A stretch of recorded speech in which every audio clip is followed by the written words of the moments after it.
That's right, that's a postcard from the early 1900s from South Australia with a marsupial wolf on it. Good morning.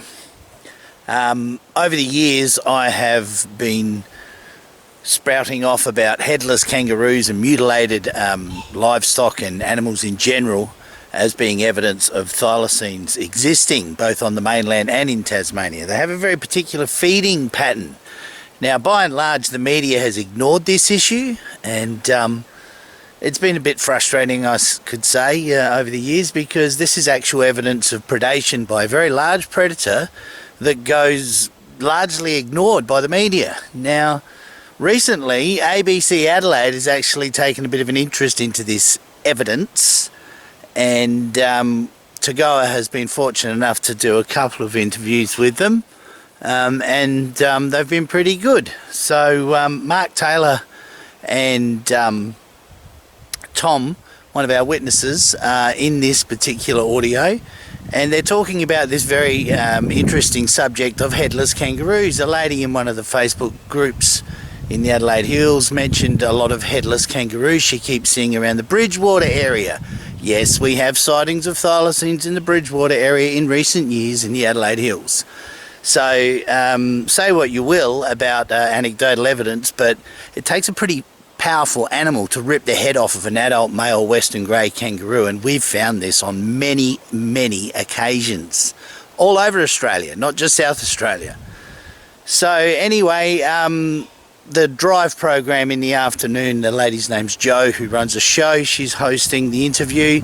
Tom's up first, and then Mark Taylor, our vice president, and they handled it very well, and Jo did too. There was some really good questions and very unbiased approach to the way the evidence was investigated. So well done on all parts. Hope you enjoy it, folks, but do be warned, this is going to be very graphic. I'm going to be showing quite a few images of headless kangaroos, so if you're a bit squeamish, don't watch. To your suburb on ABC Radio Adelaide Drive.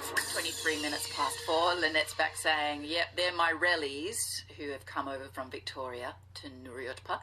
And they barrack for the Hawks, I barrack for Port. It'll be fun, says Lynette. I reckon it will be too.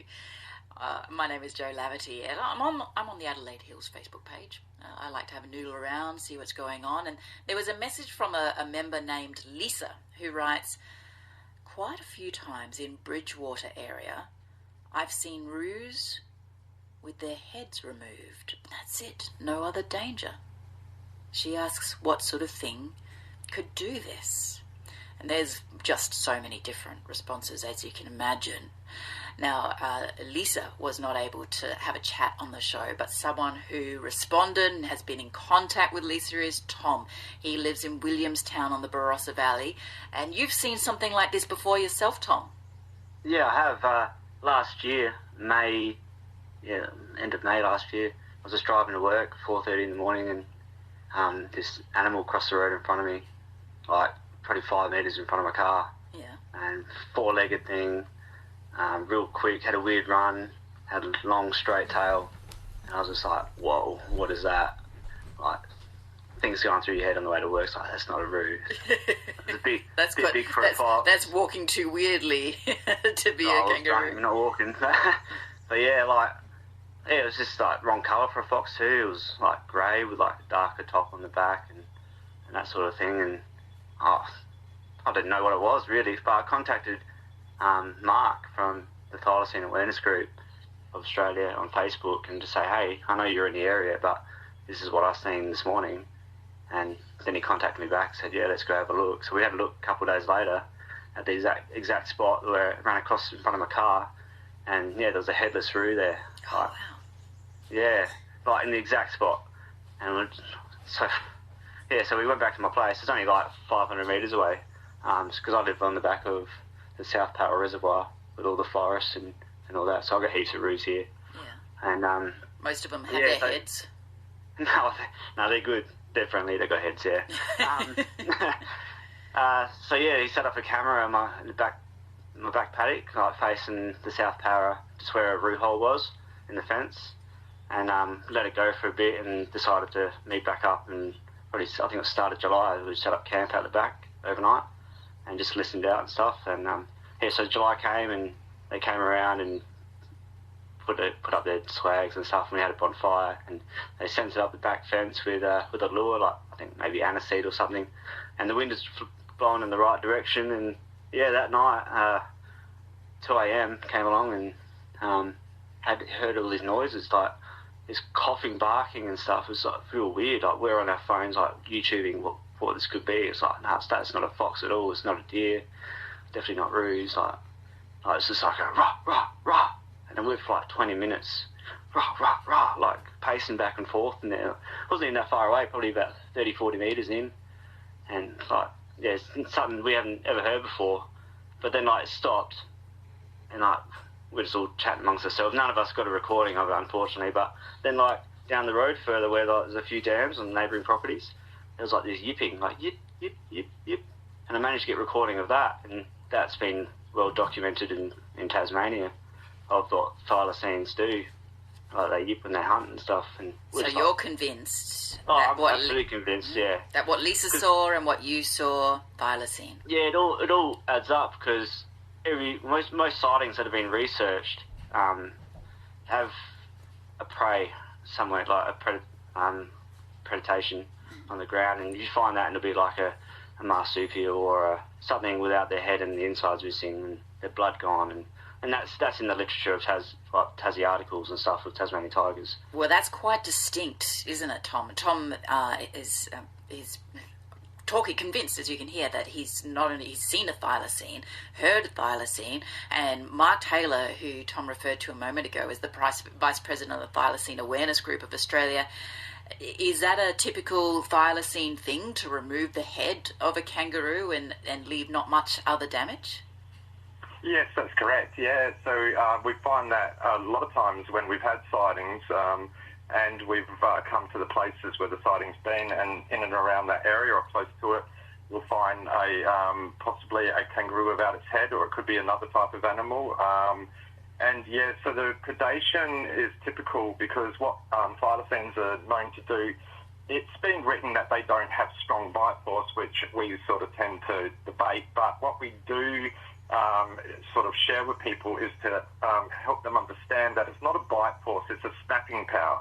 So if you can imagine like a snapping turtle or a crocodile, alligator, the way they snap, that's what a thylacine does. That's why it has that large gape in its mouth and it can hold a head of a kangaroo. We've actually had some witnesses in our group that have seen this predation done before. And yes, it is a typical one that's been documented over time here in Australia. And in Tasmania, Dr. Bob Paddle refers to it in one of his books from this sort of type of predation. And they'll take the head off, they'll go in through the neck, they'll slurp at the blood, drink the blood, but they go in for the organs, and sometimes they only go in for a particular organ.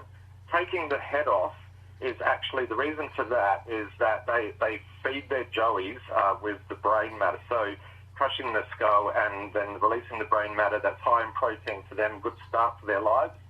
And it lines up with the time of the year when the joeys would be out and when the mum and dad would be looking for this type of feed. So, it all sort of, the dots join. This is so bleak, Mark. I definitely should have given a warning to anyone who was listening. By the way, we're going to talk about crushing up skulls and eating brains.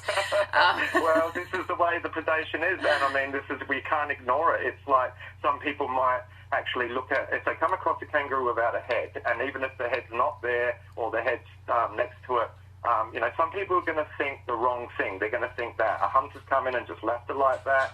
Well, a lot of people saying it was a fox.